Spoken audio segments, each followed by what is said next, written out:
ni pasal laluan apa benda ni orang panggil lah, dekat Penang ni baru implement lah dalam 3-4 bulan ni kot. Aku lupa lah, mungkin dah setengah tahun. Asal ni dulu laluan kecemasan lah. Okey, laluan kecemasan ni kita pun tahu memang bukan laluan motor, tapi motor ni anggap dah yang tu lah laluan paling selamat dia nak lalu. Dan bila tiba-tiba nampak lah ni, macam ni contoh lah. Aku potong duduk kat lorong kanan. Kalau kata aku kat Pecai ni jenuh ni. Okey, kita ambil contoh ni lah, kita ambil contoh. Okey, ni lorong kecemasan. Okey, lorong-lorong ni semua dah ada occupied dengan kenderaan, dipenuhi kereta lah ni. Lorong kecemasan ni memang dia bukan laluan, tapi antara yang selamat lah dekat highway untuk bergerak secara perlahan, ataupun lebih perlahan daripada yang lorong kelajuan biasa dengan lorong motong lah. Lepas tu Plus memperkenalkan ni, apa benda ni, Smart Lane. Macam ni, nampak? Lorong kecemasan dia dah convert jadi laluan Smart Lane. Lepas tu dia punya cara kerja dia, kalau ikut kena ada blinker. Blinker dia satu indikator cakap kata Smart Lane ni diaktifkan. Tapi hang nampak dia kalih dia kalih Smart Lane diaktifkan tu, dia kalih. Jadi kita tak tahu, aku pun tak tahu Smart Lane ni aktif tak aktif.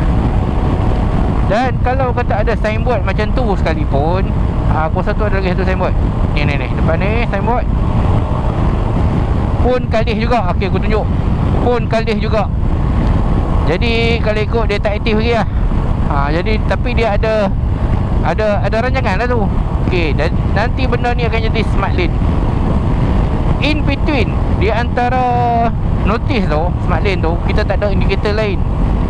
Jadi kita tak tahu Smart Lane tu aktif tak aktif. Tapi bila nampak jalan macam biasa yang tadi tu, orang akan ingat aktif lah dan akan berjalan.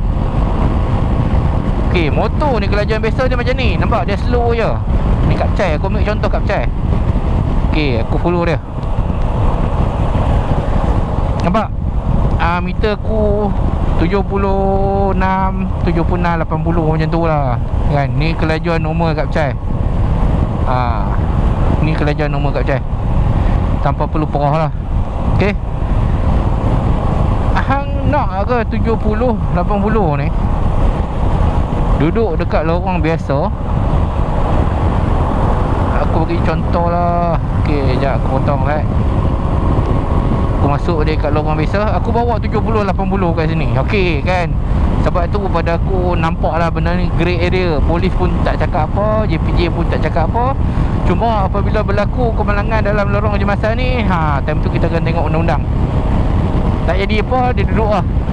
Dia grey area dia macam tu, unwritten law. Macam tu orang kata, unwritten law. Bukan unwritten law lah, dia memang ditulis pun namanya lorong kecemasan ni tak boleh bawa kan. Tapi kalau motor nampak ni, polis biasanya tak tahan pun. Sebab lah, nak bawa 60 kan. Contoh kata nak duduk lorong normal ni, nak bawa 60, menyumpah nak cerita kat belakang. Lepas tu bila ada Smart Lane ni, Smart Lane ni buat ni, semua orang akan masuk sini. Motor ni akan jadi bahaya balik ya. Sebab kereta akan bergerak lebih laju daripada motor dekat Smart Lane ni. Jadi tak tahulah. Plus pun satu hal agak tol kutip hari-hari kan. Tapi yang tu je dia boleh buat, Smart Lane je, daripada nak tambah lorong kan. Tambah lorong ni memanglah kos tinggi kan.